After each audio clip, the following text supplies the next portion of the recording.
cari sukang seti asming loke paramhicca, yang artinya sadarlah akan kenyataan, janganlah tertipu, hiduplah sesuai dengan Dhamma. Seseorang yang hidup sesuai dengan Dhamma akan hidup berbahagia dalam kehidupan ini dan kehidupan yang akan datang. Sadu, sadu, sadu.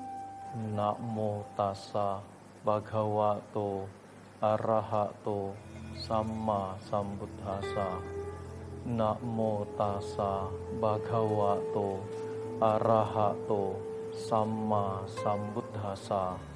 Namo tassa bhagavato arahato samma sambuddhassa.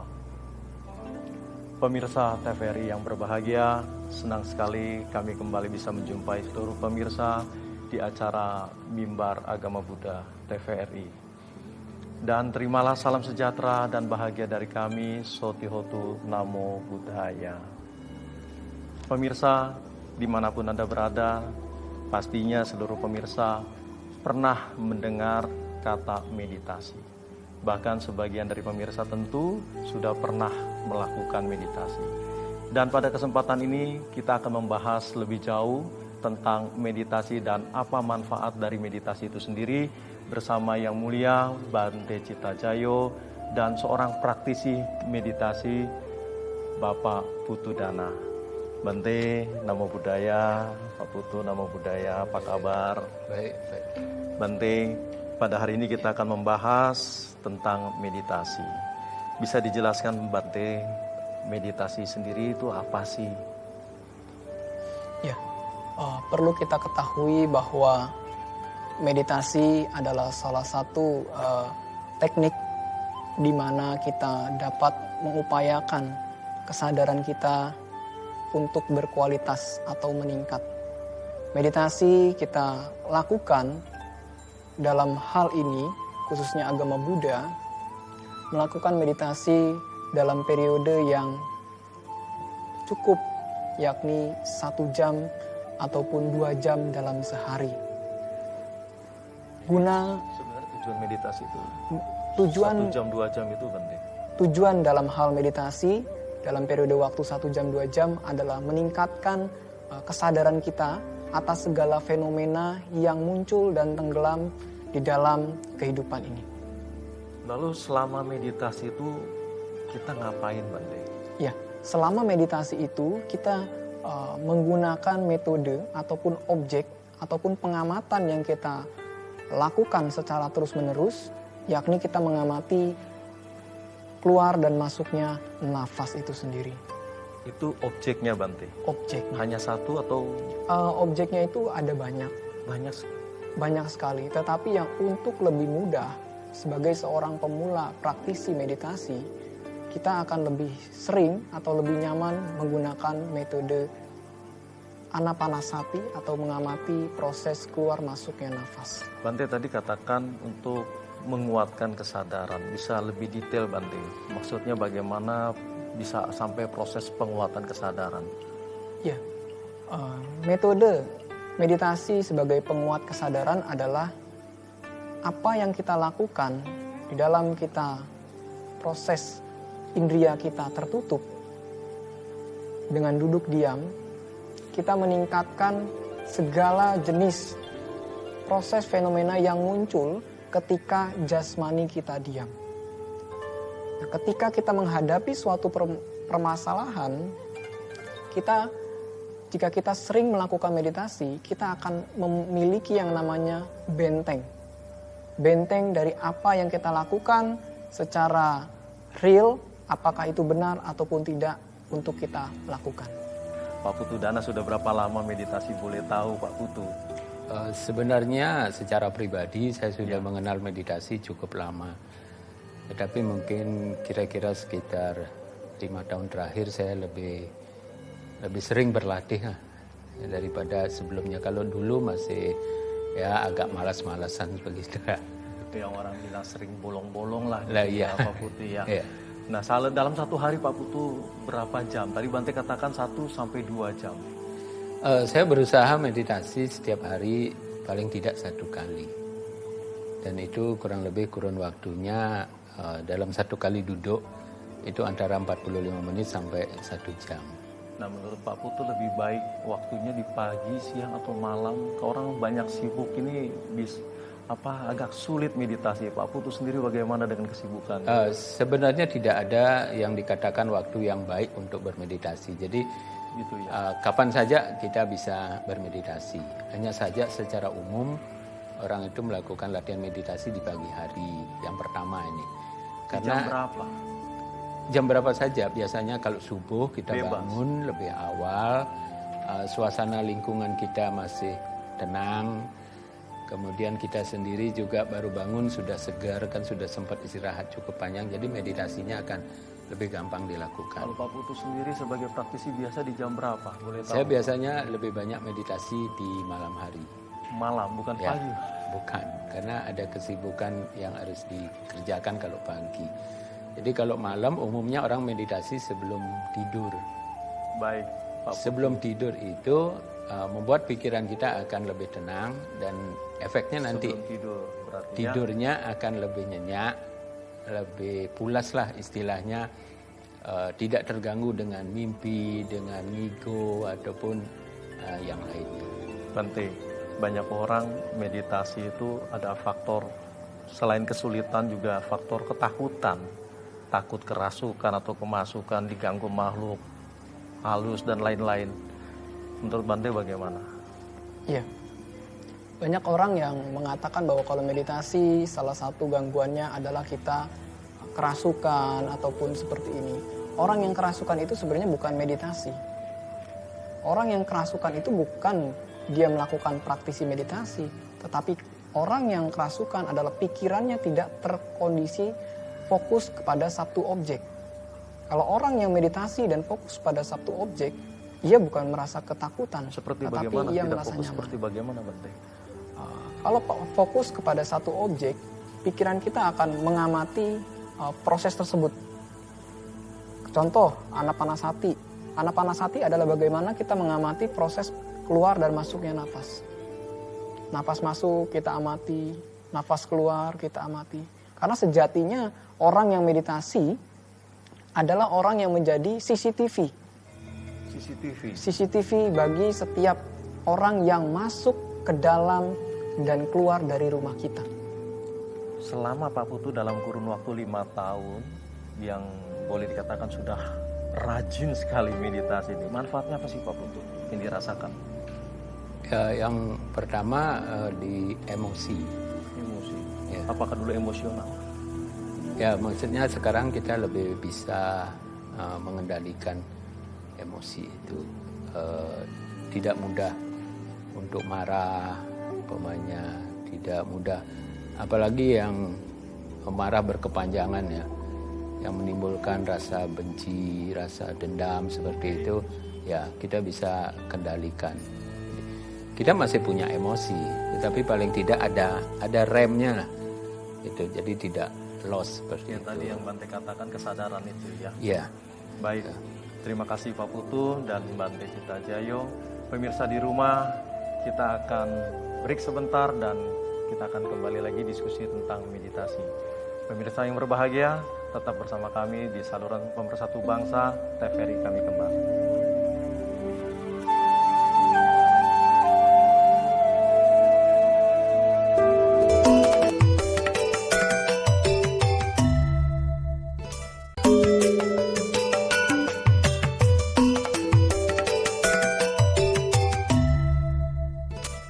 Pemirsa TVRI yang berbahagia, kembali kita di saluran Pemersatu Bangsa. Kita sedang berdiskusi tentang meditasi, manfaat meditasi, dan tadi sudah dibahas dengan Bante dan Pak Putu Dana berkaitan meditasi. Baik, kita kembali bertanya kepada Yang Mulia Bante Cita Jayo. Bante, selama meditasi ini atau sebelum meditasi, apakah ada syarat-syarat khusus? Misalnya, apakah perlu baca doa, jampi-jampi, mantra, parita, seperti Seperti itu Bante. Ya, dalam suatu kegiatan meditasi kita tidak perlu yang namanya mantra, tidak perlu yang namanya sugesti.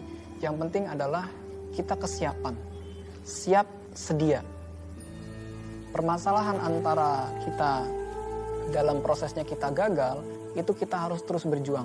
Karena kita yang pertama bukan dari doa yang kita inginkan, tetapi kita menyiapkan, siapkan diri, lalu kita punya tekad.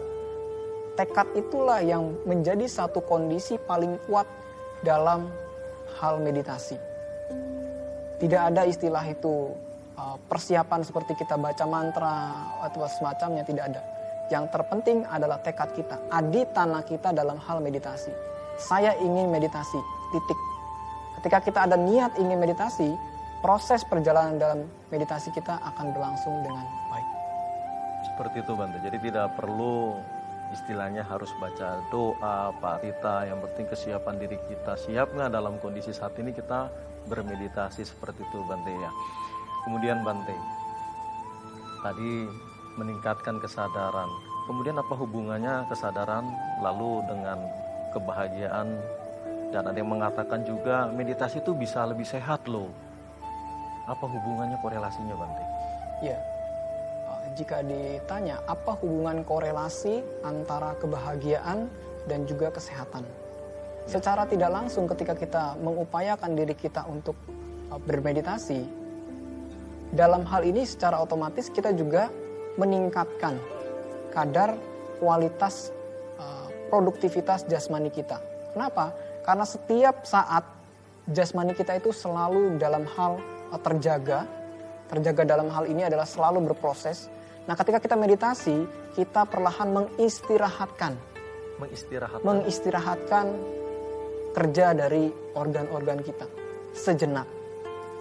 Sehingga adanya satu hal yang membuat diri kita itu nambah menjadi sehat dan juga merasa dalam hal ini adalah kebahagiaan. Kebahagiaan dalam hal kita meditasi adalah ketika kita memiliki kesadaran yang mampu mengontrol dari pikiran kita.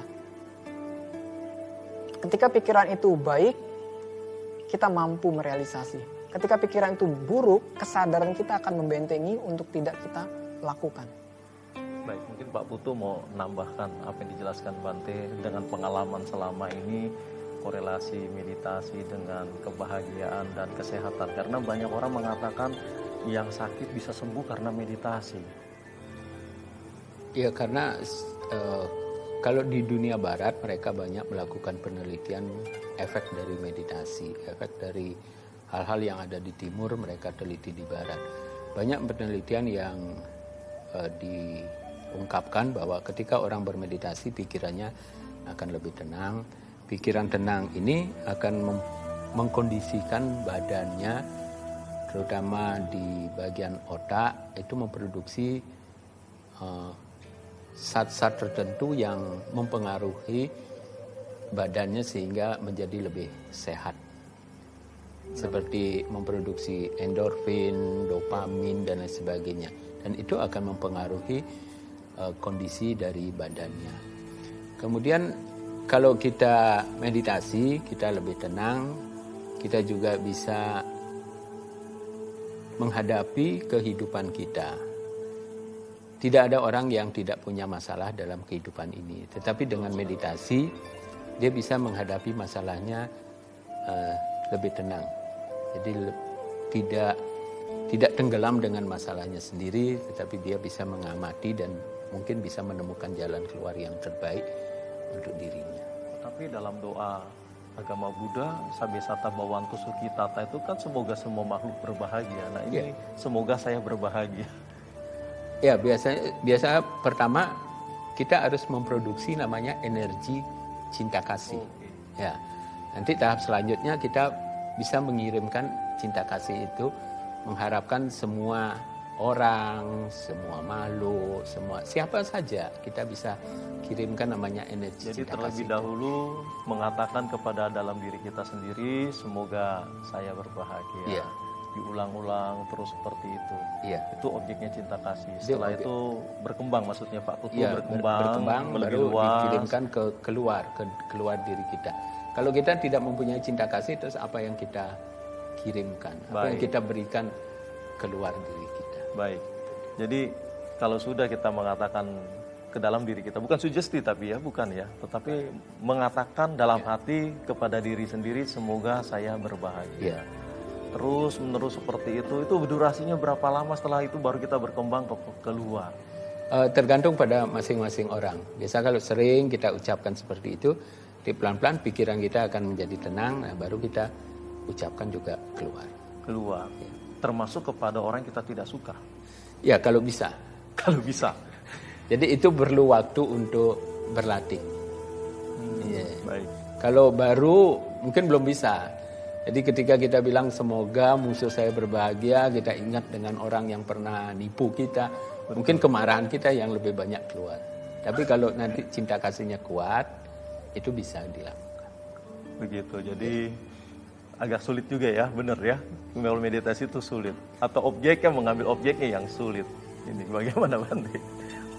Objeknya yang sulit atau posisi meditasi yang sulit? Tadi kan dikatakan kalau sudah kita kepada diri sendiri mengucapkan lalu kepada keluar dan sulit kepada orang yang kita benci, sedangkan kita juga harus mengatakan kepada orang yang kita tidak suka, apalagi yang menipu kita. Bagaimana Bante? Iya, kalau dalam meditasi Pak Putu tadi bahwa metta bhavana ya. Metta bhavana ini adalah meditasi di mana kita memancarkan cinta kasih. Ya. Memancarkan cinta kasih melalui determinasi, tekad kita, aditana kita. Nah, caranya ketika kita ingin memancarkan cinta kasih kita kepada orang yang kita benci, memang kalau pakai sebagai pemula, kata Pak Putu tadi mengatakan bahwa ketika kita di awal mengatakan bahwa semoga musuh saya berbahagia, pasti kita sakit. Tetapi ketika kita memancarkan cinta kasihnya dengan cara mengingat kebajikan dia kepada kita, itu akan lebih cepat dibanding kita mengingat hanya personal dia. Kita ingat itu harus karakternya, karakter baik. Kalau kita mengingat personalnya, melihat wajahnya, pasti kita nggak suka. Tapi ketika kita mengingat dia, karakter dia yang baik, kita akan merasakan memancarkan cinta kasih dengan tulus. Jadi positif tentu Positif. ya. Lihat positifnya dari orang tersebut, baru kita bisa tadi yang ditransfer kebaikan itu. Pemirsa yang berbahagia, menarik sekali pembicaraan kita, diskusi kita tentang meditasi, dan kita akan break sebentar. Pemirsa jangan kemana-mana, TVRI kami kembali.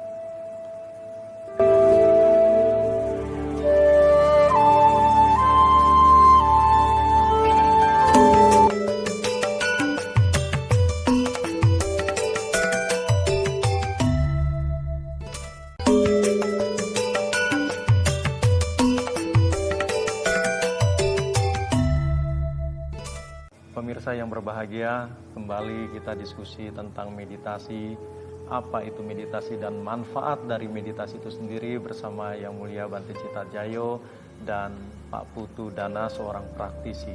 Baik pemirsa, kita lanjutkan, masih menarik pembicaraan kita tentang meditasi. Bante tadi sudah jelaskan dan Pak Putu juga sudah jelaskan tentang manfaat dan meditasi itu sendiri. Jadi sebaiknya kalau meditasi itu tadi dikatakan pagi hari, tapi Pak Putu lebih senang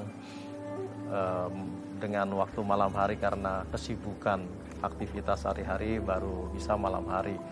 Menurut Bante kalau malam hari ini dengan pagi hari gangguannya lebih banyak yang mana nih Bante? Iya, kalau ditanya gangguannya lebih banyak yang mana, sepertinya lebih banyak yang malam hari. Karena di malam hari kita mungkin sebagai berumah tangga, satu harian proses kerja, letih. Dan kalau menginginkan meditasi pada malam hari ini sudah capek. Sebaiknya saya sarankan untuk melatih meditasi di pagi hari. Karena di pagi hari pikiran masih fresh, masih dalam kondisi yang baik. Kita meditasi, pikiran kita masih tenang dan kondisi sekitar juga masih kondusif. Kembali ke Pak Putu nih Bante. Selama 5 tahun Pak Putu beraktivitas dengan meditasi, melakukan meditasi di malam hari. Tadi Bante katakan lebih banyak gangguan di malam hari. Apakah Pak Putu ngalami gangguan di malam hari itu? Ya, memang kadang-kadang karena faktor letih itu jadi kita salah satu gangguan itu jadi mengantuk, mudah mengantuk. Biasanya lokasi yang paling tepat untuk meditasi di mana ya? Sebenarnya tidak ada lokasi yang tepat. Kita di mana saja bisa meditasi. Di kamar tidur? Tapi di kamar tidur gangguan itu akan semakin lebih kuat. Lebih kuat. Kenapa? Ya, karena di bawah sadar kita tahu, oh ini tempat tidur saya. Apalagi ada orang yang meditasi, dia duduknya itu di atas tempat tidurnya. Dia tinggal rebahkan badan udah selesai tidur. Gitu. Jadi saya berusaha untuk tidak meditasi di tempat tidur. Jadi saya punya jok, alas duduk meditasi itu, dan selalu meditasinya di bawah. Berapa lama Pak Putu? Ya itu sekitar 45 menit sampai 1 jam. Baik. Dan itu gangguan lain mungkin ada, kayak dari dalam diri kita seperti kemalasan kita, keinginan kita untuk melakukan yang lain, mungkin nonton TV, mungkin dengarkan musik dan lain sebagainya, itu juga menjadi gangguan godaan untuk tidak bermeditasi. Baik Bante, sebelum kita tutup program kita kesempatan ini, mungkin ada yang mau ditambahkan Bante kepada seluruh pemirsa. Silakan Bante. Ya, bagi kesimpulan dari manfaat ini adalah untuk menjadi seorang praktisi ataupun meditator, seharusnya seseorang itu harus berjuang untuk melawan diri sendiri, yakni berjuang untuk meninggalkan kemalasan, rasa kantuk, dan alasan lainnya.